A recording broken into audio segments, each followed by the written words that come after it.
নমস্কার, যুক্তি তর্ক সঙ্গে অর্কয় আপনাদের স্বাগত। আপনাদের সঙ্গে আমি অর্কপ্রভ সরকার। 24শে জুন নবান্নের সভাঘর থেকে মুখ্যমন্ত্রী যখন মন্ত্রী আমলা পুলিশ কর্তাদের রীতিমতো বকাবকি করছিলেন নানাবিধ কারণে, তার মধ্যে একটা উল্লেখযোগ্য ছিল যে সরকারি জমি অবৈধভাবে দখল হয়ে যাওয়া। স্বগতোক্তির ঢঙে মুখ্যমন্ত্রী বলেছিলেন যে স্টার্ট ফ্রম মাই হোম। এটাকে প্রতীকী অর্থে অনেকেই ধরে নিয়েছিলেন যে মুখ্যমন্ত্রী কতটা সিরিয়াস সরকারি জমি জবরদখল মুক্ত করার ক্ষেত্রে, সেটা বোঝাতেই এরকম তিনি বলেছেন। 2 সপ্তাহ গেল না, 4 জুলাই দুপুরবেলা ওই কালীঘাটের হরিশ চ্যাটার্জি স্ট্রিটে মুখ্যমন্ত্রীর বাড়ির থেকে ঢিলছোড়া দূরত্বে কালীঘাট স্পোর্টস লাভার্স অ্যাসোসিয়েশনের একটা ক্লাব, একতলায় ক্লাব, তার ঠিক পিছনে একটা দোতলা বাড়ি। সেই বাড়ি পুলিশ পুরসভার কর্মীরা গেল, সেখানে পুলিশ ক্যাম্প হয়ে গেল।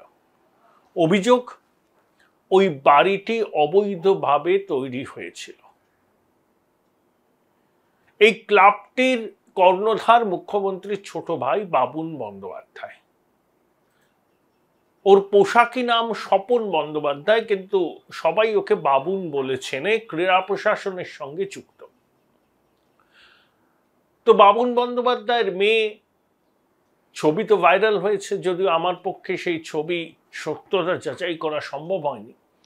পুরসভার আধিকারিক এবং পুলিশদের সঙ্গে তর্কাতর্কিতে জড়িয়ে পড়ে।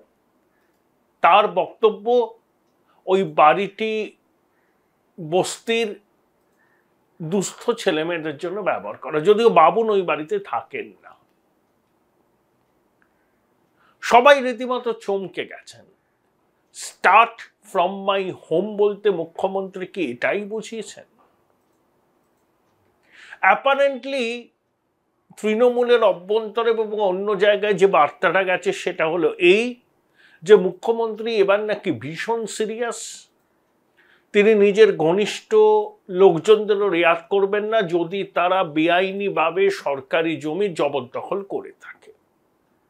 তাই স্টার্ট ফ্রম মাই হোম বলে মুখ্যমন্ত্রী যে ইঙ্গিতটা দিয়েছিলেন, তিনি অনেক পরিকল্পনা করেই বলেছিলেন যে তার পাড়াতে তার ভাইয়ের ক্লাব বাড়িতেও অভিযান হবে, কারণ তার মতে সেই ক্লাব এবং বাড়িটি গড়ে উঠেছে অবৈধভাবে জমি দখল করে। অর্থাৎ তৃণমূলের র্যাঙ্ক অ্যান্ড ফাইলে বার্তা গেল, গ্রামে গ্রামে সেই বার্তা রটি গেল ক্রমে, যে এবার আর শুধু লিপ সার্ভিস নয়, কথায় এবং কাজে মিল থাকার সম্ভাবনা প্রবল।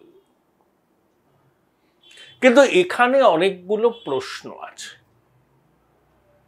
এটা কি লোক দেখানো? এটা কি নাটক? পরিকল্পিতভাবে নিজের ইমেজ পুনরুদ্ধার করার জন্য কুশলী রাজনীতিক মমতা বন্দ্যোপাধ্যায়ের এক সচেতন প্রয়াস? এই বাবুন বন্দ্যোপাধ্যায়, আপনাদের মনে আছে, লোকসভা নির্বাচনের আগে কার্যত বিদ্রোহ করেছিলেন, যদিও সেই বিদ্রোহ বেশি দিন টেকেনি। তিনি বোধহয় অলিম্পিক অ্যাসোসিয়েশন না কিসের একটা কর্তা আছেন, দিল্লিতে গিয়েছিলেন।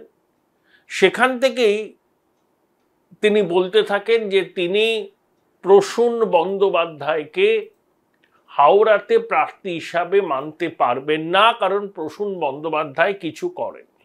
এমনকি এটাও বলেছিলেন যে তিনি নির্দল হিসাবে লড়তে পারেন। মুখ্যমন্ত্রী তার ছোট ভাইয়ের এহেন বক্তব্যে যার পর নাই অসন্তুষ্ট হয়েছিলেন। সাংবাদিক বৈঠক ডেকে কার্যত বাবুনকে ত্যায্য ভাই করেন, বলেন ছোটবেলা থেকে অনেক কষ্ট করে ভাইদের বড় করেছি, একমাত্র এই বাবুন নাকি সেভাবে মানুষ হতে পারেনি। ওনার পরিবারের 32 জন সদস্য আছেন,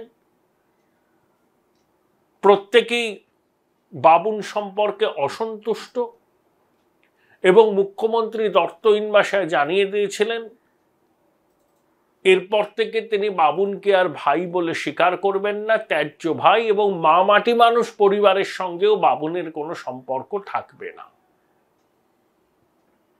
বাবুন মুখ্যমন্ত্রীর এইসব কথা শুনে আর নিজের সিদ্ধান্তে স্থির থাকতে পারেনি। পরক্ষণেই সে বলে যে মুখ্যমন্ত্রী বা দিদির আশীর্বাদ তার কাছে সারা জীবনের পাথেও তিনি দিদির সাথে কথা বলে ক্ষমা টমা চেয়ে নেবেন, ইত্যাদি ইত্যাদি। মাঝে জল্পনা হয়েছিল যে বাবুন বিজেপির পতাকাও নাকি ধরতে পারেন। দিল্লি থেকে নাকি বিভিন্ন বিজেপির নেতার সাথে কথা বলেছিলেন, কিন্তু বিজেপি নেতৃত্ব তার বিষয়ে কোনো উৎসাহই দেখায়নি। শুভেন্দু অধিকারী বলছিলেন যে আপনি বিজেপিকে টানবেন না, তাহলে নাকি তিনি হাটে হাঁড়ি ভেঙে দেবেন। তারপরে বাবুনও রণে ভঙ্গ দেন। কিছুদিন তিনি আড়ালেই ছিলেন। হাওড়াতে নাকি তিনি ভোটও দিতে পারেননি, তার নাম ভোটার তালিকায় ছিল না। এহেন বাবুন বন্দ্যোপাধ্যায় পরিচালিত ক্লাব এবং সেই ক্লাব সংলগ্ন দোতলা বাড়ি, সেখানে পুলিশ ক্যাম্প, বাবুন বন্দ্যোপাধ্যায়ের মেয়ের সঙ্গে পুরকর্মী পুলিশদের বচসা আপাত নিস্তরঙ্গ রাজ্য রাজনীতিতে একটা নতুন হিল্লোল তৈরি করেছে। এটা কি নাটক? বাবুন বন্দ্যোপাধ্যায়কে একটু শিক্ষা দিতেই মুখ্যমন্ত্রী এই অভিযানটা করিয়েছেন? অনেকে এটা বলছেন।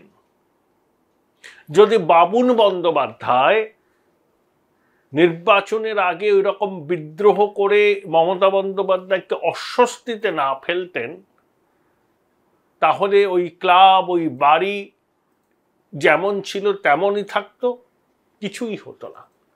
যেহেতু মুখ্যমন্ত্রীকে বাবুন অস্বস্তিতে ফেলেছেন, মুখ্যমন্ত্রী ঘনিষ্ঠ মহলে বলেন প্রতিবার নির্বাচন আসলেও অশান্তি করে। অনেকে বড় হয়ে গেলে লোভ বেড়ে যায়। আর বাবুন বিজেপিতে যেতে পারেন এই খবর মুখ্যমন্ত্রীর কানে আসবে না, এটা তো হতে পারে না। তিনি সব খবর রাখেন, অন্তত তার পরিবারের সদস্যদের সব খবর তো তিনি রাখেনি। আর বাবুনের খবর রাখেন না, এটা তো হতে পারে না। তাই বাবুনকে একটু কান মুলে দিলেন, একটু শিক্ষা দিলেন ছোট করে। এটাকে কেউ যদি বৃহত্তর আঙ্গিকে ভাবতে চায় সেটা তার ব্যাপার। এখন সরকারি জমি দখল করে ক্লাব, তৃণমূলের পার্টি অফিস, কোথাও বিজেপির পার্টি অফিস, কোথাও অবৈধ নির্মাণ, সব হচ্ছে। আদালতের হস্তক্ষেপে কখনো নির্মাণ বন্ধ থাকছে। যেমন বোলপুরে একটা আবাসন বাড়ানোর প্রক্রিয়া চলছিল, সেখানে আদিবাসীদের জমি নিয়ে নেওয়া হয়েছে, ভুল বুঝিয়ে অভিযোগ, কাজ সম্ভবত বন্ধ আছে, এরকম অনেক আছে। স্বয়ং লর্ডসের মোড়ে এই তথ্য সংস্কৃতি দপ্তরের একটা বড় জমি বেহাত হয়ে গেছে। মমতা বন্দ্যোপাধ্যায় নিজেই নবান্নের সভাঘরে মন্ত্রী ইন্দ্রনীল সেনকে উদ্দেশ্য করে বলেছিলেন। তা কত জমি বেহাত হয়ে গেছে, তার পরিমাণ কত, বাজার মূল্য কত, সরকারের কাছে সব তথ্য কি আছে? থাকলে ভালো, না হলে তাদের করা উচিত, দেখা উচিত। মোট কত সরকারি জমি বেদখল হয়েছে, বেআইনি জবরদখল হয়েছে, তার বাজার মূল্য কত, সেই জমির পরিমাণ কত। সেই জমি উদ্ধার করে মনিটাইজ করা যেতে পারে, অন্য কাজেও লাগাতে পারে। তাই স্টার্ট ফ্রম মাই হোম বলে মুখ্যমন্ত্রী যে কথাটা বলেছিলেন, অনেকে সেটাকে হালকার ছলে নিলেও মুখ্যমন্ত্রীর পরিকল্পনা কিন্তু ছিল যে এইরকম একটা চমক হবে। অর্থাৎ দেখুন, লোকে কি বলবে দেখেছো, মুখ্যমন্ত্রী নিজের বাড়ির লোকদেরও রেয়াত করেন না বেআইনি কাজ করলে। এই বার্তাটা সচেতনভাবে মুখ্যমন্ত্রী দিতে চেয়েছেন এবং আমি বলবো তাতে তিনি পুরোটা সফল না হলেও আংশিকভাবে সফল। Join Indian Institute of Hotel Management now. Right choice, right decision. দলের আমি তর্কের খাতিরে মেনে নিলাম পুরো বিষয়টাতেই মুখ্যমন্ত্রীর সদিচ্ছা আছে, কিন্তু মুখ্যমন্ত্রীর সদিচ্ছা থাকার অর্থ এই নয় যে তৃণমূলের সবার জবরদখল করে যারা জমিতে নানাবিধ কাজকর্ম করছে তাদের সদিচ্ছা আছে। এগুলো মৌচাকে ঢিল ছোড়ার মতো। মুখ্যমন্ত্রী তার এই কঠোর অবস্থান কতদিন বজায় রাখতে পারবেন? দেখুন, এই হকার নিয়ে তো অনেক নাটক হলো। 1 মাসের মধ্যে কমিটি রিপোর্ট দেবে, মানে অগাস্টের গোড়ায় বা জুলাইয়ের শেষে। পুজো হচ্ছে অক্টোবরের দ্বিতীয় সপ্তাহে। অগাস্ট সেপ্টেম্বর মাসে কোনো সরকার বা প্রশাসনের পক্ষে এমন কোনো পদক্ষেপ নেওয়া কি সম্ভব যেখানে মানুষের রুটি রুচি বিপন্ন হতে পারে? তখনই তো প্রশ্ন উঠে যাবে যে হকারদের পেটে লাথি মারছে এই সরকার। আর মুখ্যমন্ত্রী জানেন তার সমর্থন যেখানে আছে সেটা হচ্ছে গরিব গুরব খেটে খাওয়া নিম্নবিত্ত মানুষের মধ্যে। তাই তিনি এমন কোনো পদক্ষেপ নেবেন না পুজোর আগে যেখানে এই হকার ভাই বোনদের মধ্যে একটা প্রবল অসন্তোষ তৈরি হয়। তাহলে পুজো কাটবে, লক্ষ্মী পুজো, কালী পুজো, জগদ্ধাত্রী পুজো, ছট, তারপরে বছর শেষ হওয়ার মুখে ক্রিসমাস ইত্যাদির ফেস্টিভ্যাল, নতুন বছর, 26-এ বিধানসভার ভোট, 25-এ দাঁড়িয়ে মুখ্যমন্ত্রী এই ধরনের কোনো পদক্ষেপ কি নিতে পারবেন? আমার মনে হয় নিতে পারবেন না। ওটা আসলে যারা বলছে অনেকে একটু জল মাপলেন। ওনার কাছে রিপোর্ট গেছে হকারদের অনেকেই তাদেরকে ভোট দেয়নি, তাই ওনাদের একটু সবক শেখালেন। বাবুল ব্যানার্জিকেও সবক শেখালেন তার বিদ্রোহের জন্য, আর হকার ভাই বোনদেরও সবক শেখালেন, কারণ তার কাছে রিপোর্ট আছে তাদের অনেকেই লোকসভা নির্বাচনে বিজেপি, এই তৃণমূলকে ভোট না দিয়ে বিজেপিকে দিয়েছে। তাই বার্তা স্পষ্ট, আমার সঙ্গে থাকলে 7 খুন মাপ, নইলে face the consequences. The message is loud and clear, এর বাইরে কিছু নেই। এবার দেখুন, আরেকটি খবর বাতাসে ভাসছে। নবান্নের সভাঘরে মুখ্যমন্ত্রী কি বলেছিলেন? 2 দিন ববি দেবা ওরা যদি পারত আমাকে কি এইসব করতে হতো? আমাকে কি ঝাড় দিতেও বেরোতে হবে? স্ট্রিট লাইট নিয়ে খেয়াল নেই, আবর্জনা নিয়ে খেয়াল নেই, খানাখন্দ ভরা রাস্তা নিয়ে খেয়াল নেই।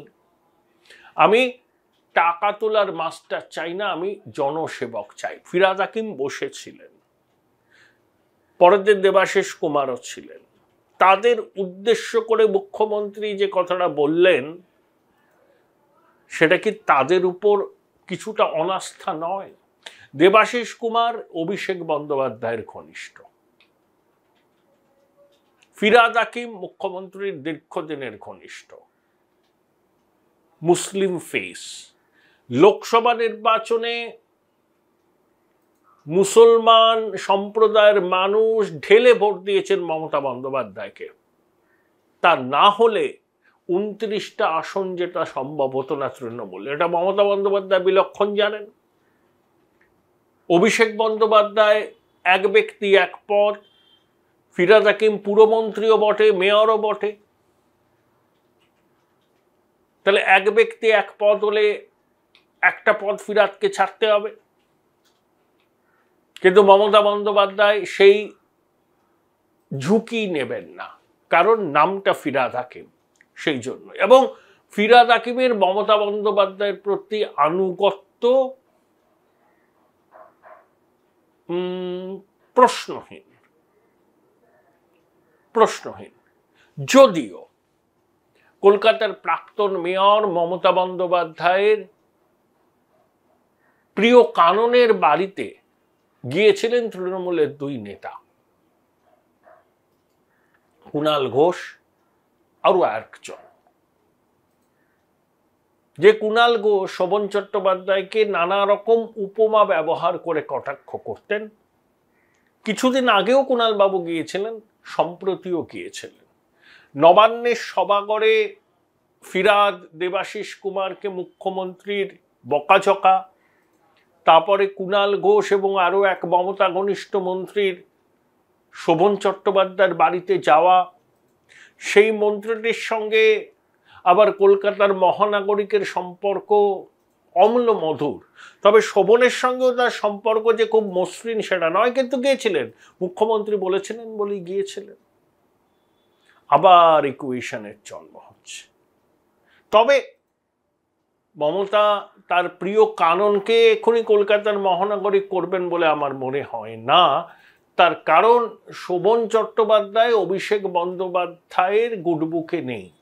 2016-তে নির্বাচনে যাওয়ার পর 3টে মন্ত্রক পেয়েছিলেন শোভন: পরিবেশ, আবাসন, দমকল, পাশে মেয়র। অভিষেক অত্যন্ত ক্ষুব্ধ হয়েছিলেন, যদিও তখন অভিষেক বন্দ্যোপাধ্যায়ের এই ক্লাউড দলের মধ্যে ছিল না। একটা টুইট করেছিলেন শপথ গ্রহণের দিনে যে কি আমার পুরো মনে, ইডিওলজি এবং আনুগত্যের মধ্যে সংঘাত, টাফ কল ইত্যাদি ইত্যাদি। তারপর তিনি যাননি। তারপরে তো আপনারা জানেন যে গঙ্গাতে অনেক জল বয়ে গিয়েছে, শোভন এখন অবসরের গ্রহে। মাঝে মধ্যে দিদির সঙ্গে হয়তো কথা বলেন, ভাইফোঁটা নিতে যান, কিন্তু এই যে নবান্নের সভাঘরে মুখ্যমন্ত্রী মেয়রকে বকাঝকা করলেন, তারপরেই কুণাল ঘোষ এবং আরো এক মন্ত্রী চলে গেলেন শোভনের বাড়িতে, নিছকই কি কাকতালীয়? শোভনের স্ত্রী বিধায়ক, শোভন 21 বছর বয়সে কাউন্সিলর হয়েছিল, কলকাতা কর্পোরেশন শোভন চট্টোপাধ্যায় চেনে। তবে আমি যদি বলি ব্যক্তিগতভাবে, সাম্প্রতিক শিকি শতাব্দীতে কলকাতার সব থেকে ভালো মেয়র সুব্রত মুখোপাধ্যায়। দেখুন, কর্পোরেশনে না অনেক সময় পলিটিক্যাল কনসিডারেশনে লোক নেওয়া হয়। সুব্রতবাবু একজনকেও নিয়োগ করেননি, 26,000 নিয়োগ ছিল। ব্যাংকের মাধ্যমে স্যালারি অ্যাটেন্ডেন্স চালু করা, রসিকতা করে বলতেন মাথার উপর মমতা আর নিচে হচ্ছে সব ওই কি যেন বলেছিলেন, ধাঙর টাঙর, এদেরকে নিয়ে আমাকে পুরসভা চালাতে হয়। তবে সুব্রতবাবু যে দক্ষ অ্যাডমিনিস্ট্রেটর ছিলেন এ নিয়ে কারুর মনে কোনো সন্দেহ নেই, এমনকি বামেরাও এটা স্বীকার করেন।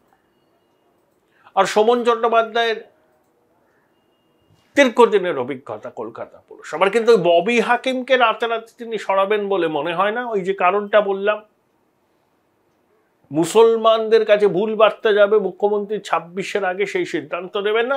শোভনকে তিনি অন্য কাজে লাগাতে পারেন, তবে নিছক সৌজন্য বলে আমার মনে হয় না যে দক্ষিণ 24 পরগনার সংগঠনে তাকে কিছু দায়িত্ব দিতে পারেন, আবার মন্ত্রিসভাতেও নিয়ে আসতে পারেন। একসময় শোভনকে মন্ত্রিসভাতে নিয়ে আসার কথা মুখ্যমন্ত্রী বলেছিলেন, কিন্তু শোভনের ব্যক্তিগত কিছু বায়নাক্কার জন্য সেটা হয়নি। সে ঘটনা খুব পুরনো নয়, আবার হয়তো সেরকম কিছু হতে পারে, দেখা যাক। কিন্তু খুব তাৎপর্যপূর্ণ। একই সঙ্গে তাৎপর্যপূর্ণ মুখ্যমন্ত্রীর সেই স্বগতোক্তি নবান্নের সভাঘরে, স্টার্ট ফ্রম মাই হোম। তারপরে 4 জুলাই অপরাহ্নে মুখ্যমন্ত্রীর নিজের পাড়ায় তার ছোট ভাই বাবুন ব্যানার্জির ক্লাব এবং ক্লাব সংলগ্ন বাড়ি, সেখানে পুলিশের ক্যাম্প। আর এর কিছুদিন আগেই কুণাল ঘোষ এবং রাজ্যের এক প্রভাবশালী মমতা ঘনিষ্ঠ মন্ত্রীর শোভনের বাড়িতে যাওয়া। কি বার্তা দিচ্ছে? নাকি পুরোটাই নাটক, নাকি চোখে ধুলো দেওয়ার কৌশল, নাকি শহরাঞ্চলের মানুষ লোকসভায় মমতা বন্দ্যোপাধ্যায়কে ভোট দেয়নি বলে মুখ্যমন্ত্রী মরিয়া হয়ে তার ভাবমূর্তি পুনরুদ্ধার করতে চাইছেন? আদপেই তার কোনো সদিচ্ছা নেই, কারণ তিনিও জানেন বিরোধীদের দাবি এই জবরদখল মুক্ত করার অভিযানে নামতে গেলে ঠকবাজতে গা উজাড় হয়ে যেতে পারে। কিছু প্রতীকী অভিযান করে তিনি ভাবমূর্তি পুনরুদ্ধার করার মরিয়া চেষ্টা করছেন, এটাও অনেকের মত। দেখা যাক শেষ পর্যন্ত কোথাকার জল কোথায় গিয়ে দাঁড়ায়।